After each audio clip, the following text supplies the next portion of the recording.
All right. How the Grinch Stole Christmas by Dr. Seuss.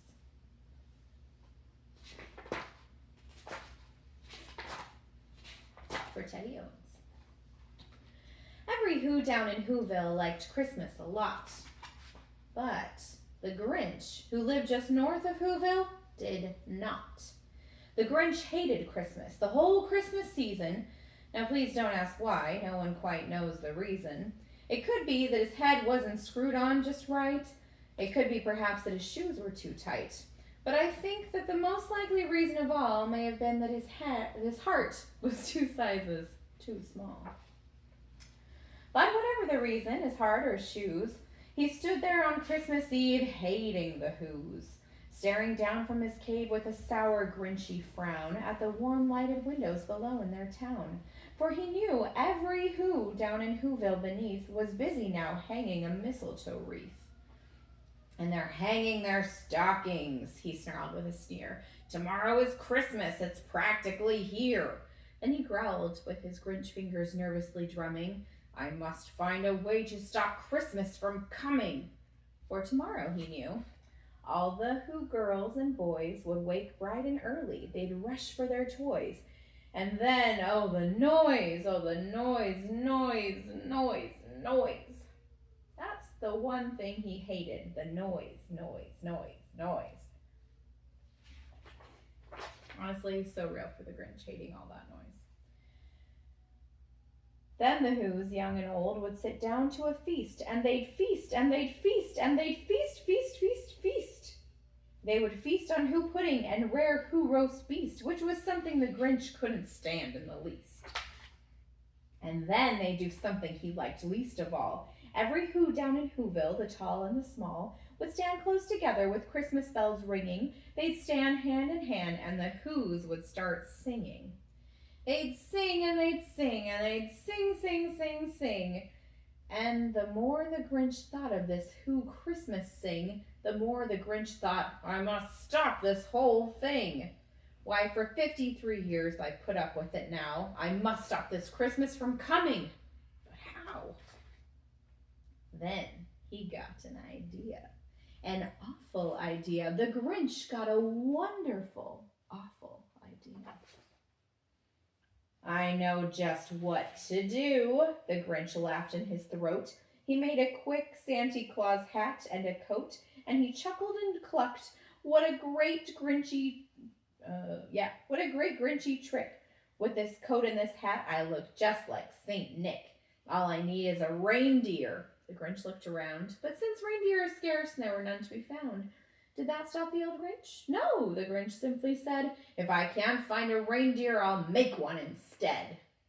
So he called his dog Max, then he took some red thread, and he tied a big horn to the top of his head. Then he loaded some bags and some old empty sacks on a ramshackle sleigh, and he hitched up old Max. Then the Grinch said, get up, and the sleigh started down toward the homes where the Whos lay a snooze in their town. All their windows were dark. Quiet snow filled the air. All the Whos were all dreaming sweet dreams without care. When he came to the first little house in the square, this is stop number 1, the old Grinchy Claus hissed, and he climbed to the roof, empty bags in his fist.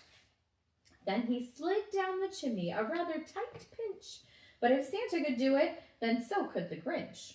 He got stuck only once for a moment or two, then he stuck his head out of the fireplace flue, where the little Who stockings all hung in a row. These stockings, he grinned, are the first things to go. Do you like my Grinch voice? I don't know how to do a Grinch voice. Then he slithered and slunk with a smile most unpleasant around the whole room, and he took every present, pop guns and bicycles, roller skates, drums, checkerboards, tricycles, popcorn and plums, and he stuffed them in bags. Then the Grinch very nimbly, stuffed all the bags one by one up the chimney. I get it. Thank you, Dr. Seuss.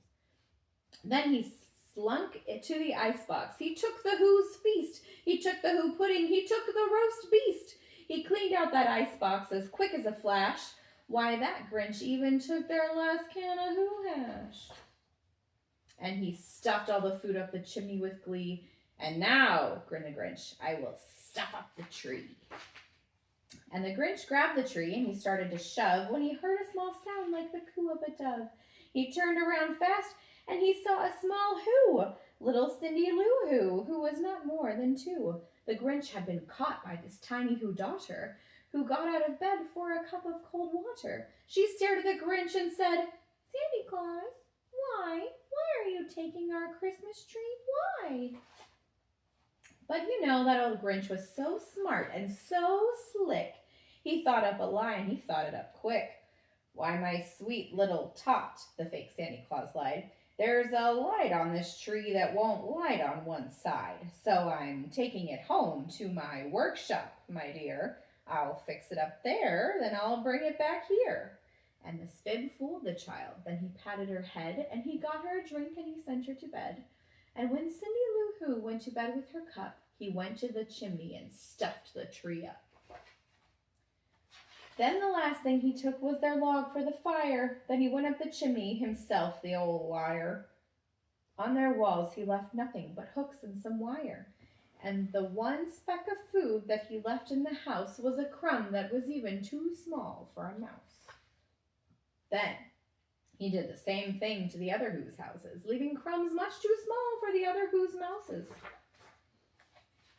It was 1/4 past dawn, all the Who's still abed, all the Who's still a-snooze, when he packed up his sled.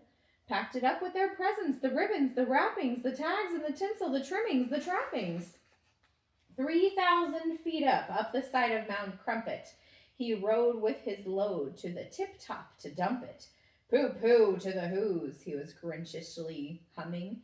"They're finding out now that no one is coming. They're just waking up. I know just what they'll do. Their mouths will hang open a minute or two.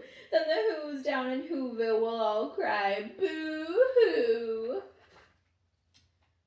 "That's a noise," grinned the Grinch, "that I must simply hear." So he paused, and the Grinch put his hand to his ear. And he did hear a sound rising over the snow. It started in low, then it started to grow. But the sound wasn't sad. Why, this sound sounded merry. It couldn't be so, but it was merry, very. He stared down at Whoville. The Grinch popped his eyes. Then he shook. What he saw was a shocking surprise. Every Who down in Whoville, the tall and the small, was singing, without any presents at all. He hadn't stopped Christmas from coming. It came. Somehow or other, it came just the same. And the Grinch, with his Grinch feet ice cold in the snow, stood puzzling and puzzling. How could it be so? It came without ribbons. It came without tags. It came without packages, boxes, or bags. And he puzzled 3 hours till his puzzler was sore. Then the Grinch thought of something he hadn't before. Maybe Christmas, he thought, doesn't come from a store. Maybe Christmas, perhaps, means a little bit more. And what happened then? Well, in Whoville, they say that the Grinch's small heart grew 3 sizes that day. And the minute his heart didn't feel quite so tight, he whizzed with his load through the bright morning light, and he brought back the toys and the food for the feast. And he himself, the Grinch, carved the roast beast. The end.